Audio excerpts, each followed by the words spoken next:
people learn almost everything they learn that's important in the face of fear.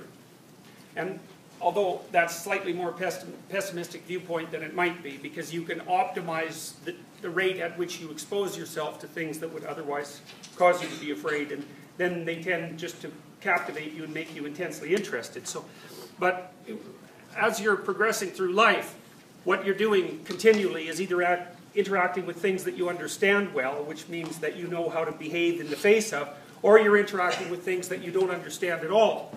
And your body and your mind are prepared to respond to things that you don't understand at all. And they basically respond by putting you on alert. And being on alert is a sign from the deep unconscious recesses of your mind and your body, for that matter, that you don't know what you're doing in this particular space. And as a consequence, you have more things to learn. And so the way you learn when you encounter something that you don't understand is by progressing voluntarily into the space and time that's unknown. And so you're always learning as a consequence of facing the unknown. And the unknown is something that can be frightening, although it can also be interesting if you calibrate your exposure properly. Now, this is just as true for psychotherapy as it is for any other form of learning.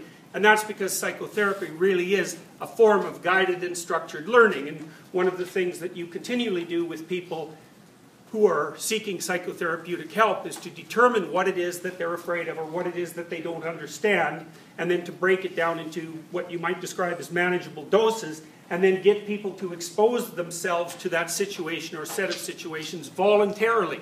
And the consequence of that is that people become less afraid and more able. And the original hypothesis was that was because you were doing some form of counter-conditioning, that people had learned to be afraid in a particular circumstance, and you were teaching them to not be afraid.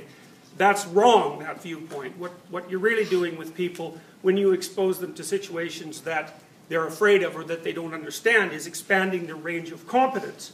And you either do that by literally teaching them how to behave in those circumstances, which is what you would do with children or maybe with friends, or by helping them observe their own reactions when they're placed in a situation like that, because lots of people who are afraid of things think that when they confront something they're afraid of voluntarily, that they'll be absolutely terrified and unable to cope. But they often find that if they do place themselves in the situation carefully and voluntarily, that they're nowhere near as paralyzed by the encounter as they might have thought. And so partly what you're teaching them then is that there's more to them than they thought.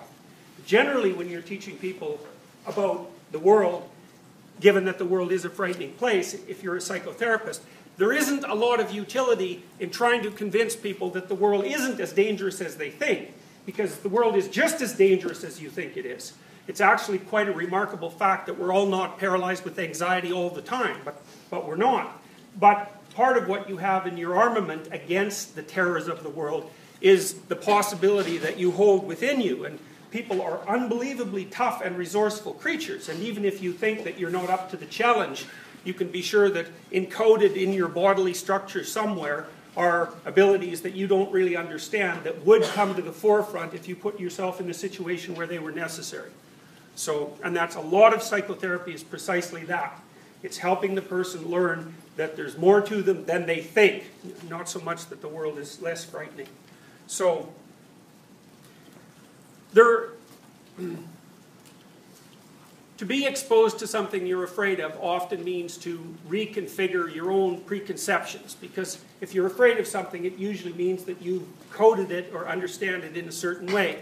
And so that when you encounter it, not only do you have to learn something new, but you also have to let go of your old presuppositions. Maybe that's what you do, for example, if you overcome some kind of prejudice that you might have to people or things or places, because you don't approach the object that you're afraid of in a conceptual vacuum. You have presuppositions. And what that also implies is that when you're learning, even when you're learning incrementally, there's a process of letting go and a process of building. So when you learn something new, you have to let go of an old presupposition of some sort. And those presuppositions are alive because they're part of you. And part of what that means is that every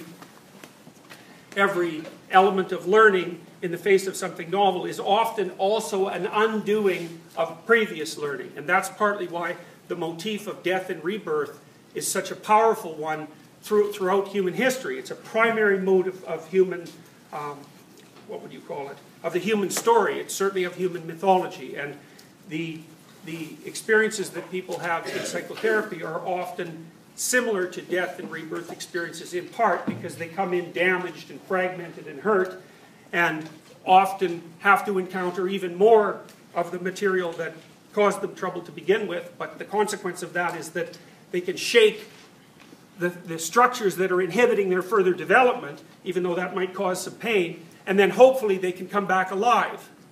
And you know that when you encounter something that's truly unknown, you go through a process that's similar to that too.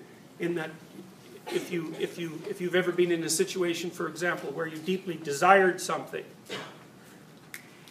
but you failed to get it for one reason or another, there's a tremendous amount of pain associated with that. That could be a person or a goal or a dream or something like that. It's extraordinarily painful not to be able to attain a valued goal, and the failure generally literally produces pain. It's cognitive pain, but many of the same pathways are involved. And when you have to give up something that you value, you're giving up a part of yourself, the part of yourself that's predicated on that vision. And not only is that painful, but it can really throw you for a loop. The phenomena that we're going to talk about today are representations of that process, as well as attempts to experiment with it, because people have known for a very, very long time that there was something about partial death and rebirth that was also akin to the revivication of the human spirit, and that's knowledge that human beings have had for, we really don't know how long. It's certainly tens of thousands of years, and it might be longer than